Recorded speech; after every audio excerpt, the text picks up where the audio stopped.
Jirom reeled back with blood pouring into his right eye. He blinked it away as he retreated. He blocked a hard jab and grimaced as the iron spikes protruding from his opponent's gloves gouged long furrows down his forearm.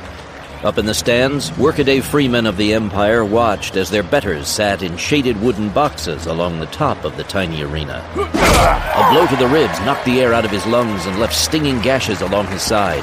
Jirom covered up and circled away. His opponent was called the Lion. He was ferocious, young, and as strong as his namesake. With his light complexion and proud hawkish nose, he could have passed for a member of the upper caste, except for his iron collar and the sigil, 3 diamonds joined in a triangular pattern, branded on the right side of his face, that marked him as a permanent slave, unable to ever regain his freedom again. Jirom didn't know the Lion's story, save that he'd been brought down from Chiresh for these games. That meant money had been invested in him, a lot of it.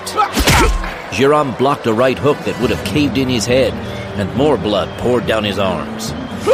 As he stepped back from a straight-arm jab, his shoulders hit the rough boards of the arena's 8-foot-high partition. A hard punch to the gut nearly forced him to drop his guard.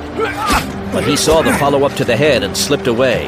In one of the private boxes, a portly, middle-aged man with deep brown skin was talking to an equally portly, slightly older patrician. The first man was Jirom's owner, Thraxes, so engrossed in conversation that he wasn't even watching the bout.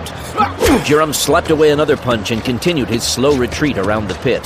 The familiar twinge in his lower back from an old injury climbed up his spine, making every movement that much more painful. He glanced up to the private boxes at the wrong moment, and his opponent charged. Jirom covered his face as he backpedaled. But a couple of punches got through, drawing more blood. His feet got tangled up, and he fell hard on his backside. A kick to the back as he rolled over sent jangling shocks of pain down his legs. His opponent stood over him with arms raised to the crowd. Thraxes was still engrossed in his discussion. Jirom got to his feet as the Lion paraded around the arena. His opponent didn't give him time to fully recover before charging at him again. Jirom circled away to his left, always the left, and glanced up. Thraxes was now standing in front of his seat. With a bored expression, the slave owner yawned and scratched his ample belly. That was the signal. About time, you fat bastard. The Lion unleashed another straight punch. His eyes widened as Jirom caught the fist with an open hand.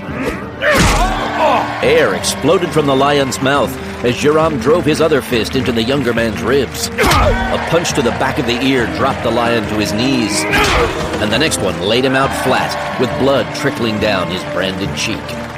Jirom knelt down and wrapped both arms around the Lion's neck. With a heave, he twisted until the spine snapped. A few copper coins fell from the audience as Jirom walked to the gate, but he ignored them as he traveled down the dark tunnel to the slave cells.